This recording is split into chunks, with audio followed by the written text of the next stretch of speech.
It's honestly everything we could have wanted, as we'll see. But anyways, someone says, that was some pirate attack. Another speech bubble says, why aren't any of you fighting back? Another says, you guys are useless. And soon we find out what's going on as we see men on the ground with heart symbols in their eyes. It's commented that they've taken everything, and you men are hopeless. One of the men hilariously says, they were strong, while a woman responds, you didn't lift a finger. Now what are we supposed to do? We're told even the Marines could not oppose this group. They were known as the Kuja Pirates, a crew that hailed from the elusive Isle of Women. Familiar stuff. A fierce and stunning pirate band, off limits to men. We get a beautiful woman with people fawning over her. She says, I grow wary of my own beauty. Day and night, it always goes this way. Will I ever be free to shed it? This is hilarious for a number of reasons. First off, she doesn't mean it, as we'll find out very soon. If anything, she wishes she was more beautiful than someone else we're about to see. But second, we are introduced to her, and it's the past Empress of Amazon, Lily Gloriosa, aka future Elder Nyon. And as we know, her beauty is definitely not what it once was in the present day. It's a common thing we see with Oda, and we'll see Big Mom here shortly too, who as we know also looked quite different in her youth. Some of the women say Captain Gloriosa is a goddess. They add she's unbearably cute. I'm in love. Her radiance is making my mind go blank.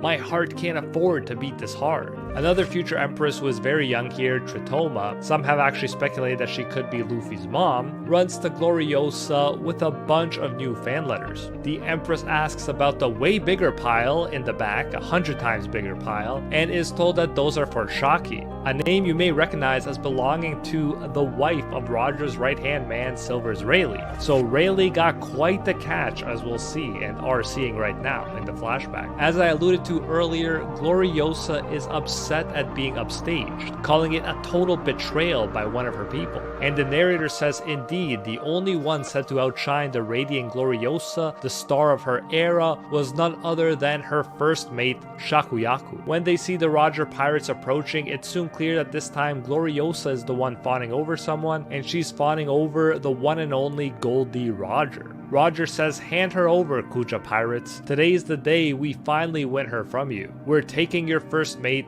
Shakuyaku. Gloriosa, upset though, says, you never learned, Roger. Isn't being loved by a woman like me enough? We see a woman's leg kick the door open, and Roger is shocked to hear the woman saying, who did you come to take again? Both crews go crazy as we're told that this woman's every move was captivating. They're competing for her to take their gifts like flowers. We're told and see that in her presence, flowers wilted and birds lost their songs and people turned against each other. We see her face as she says, oh Scopper, and just like Sanji would be, despite the fact that she's attacked him, he's just happy to hear her say his name. She deals with Roger next, and for the record, Roger was not like Luffy, who seems immune to falling head over heels for people. Roger acts like he's going to swing his sword and get revenge for Scopper, but it's clear he's shaky and can't do much in her presence. Shaki stands over him, giving him a view he no doubt loves, and with hearts in his eyes, the future Pirate King says, damn it, I like Shakuyaku too much. She laughs and says, you too, Roger? The narrator says her beauty humbled even the mightiest warriors.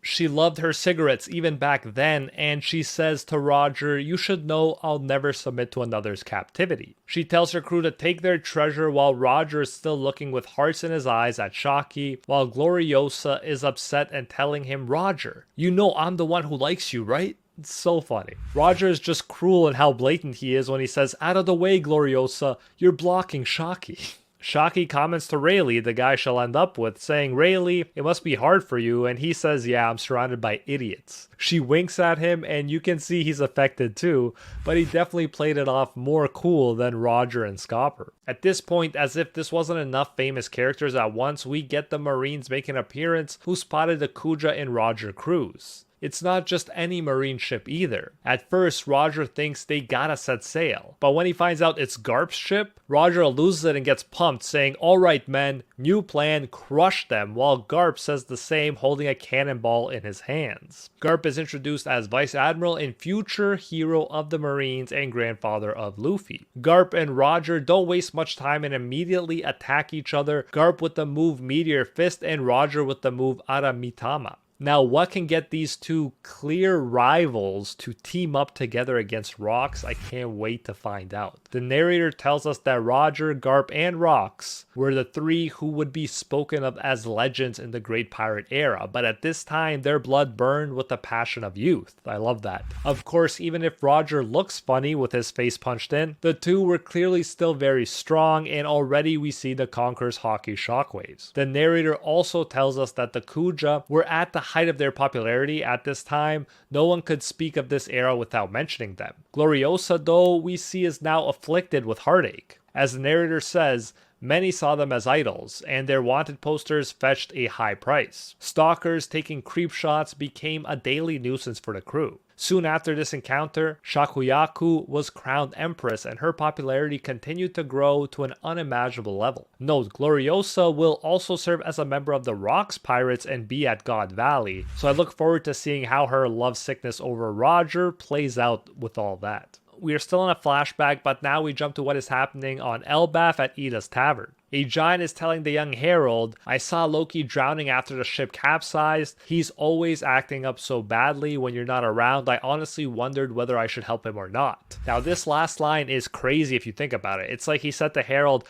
I was wondering if I should let your kids sleep with the fishes or not. Herald, feeling guilty because of Loki's behavior, apologizes and thanks him for saving Loki. He tells Loki to pull himself together. And Ida, Hyruden's mom, is actually the one who gets mad at Loki's behalf. Keep in mind how much Loki's own mom hated him, and here Ida is treating him like her very own son. She says to the man, what the heck? You shouldn't have even hesitated to help. How would you feel if Loki had died? Herald tries to calm her down, saying, come on Ida, Loki's the one who selfishly took the ship and sailed off. You gotta respect the way she answers the king, mind you. She says, so what? If he can just stand by and let a kid die, I'd drag him under and drown him myself 100 times over. Loki says, I didn't ask anyone to save me, and the captain says, damn it, that's the piss poor attitude I was talking about. Ida tells Loki, you lost your mom and your dad's always quite busy. Very true. I bet you must get pretty lonely, right Loki?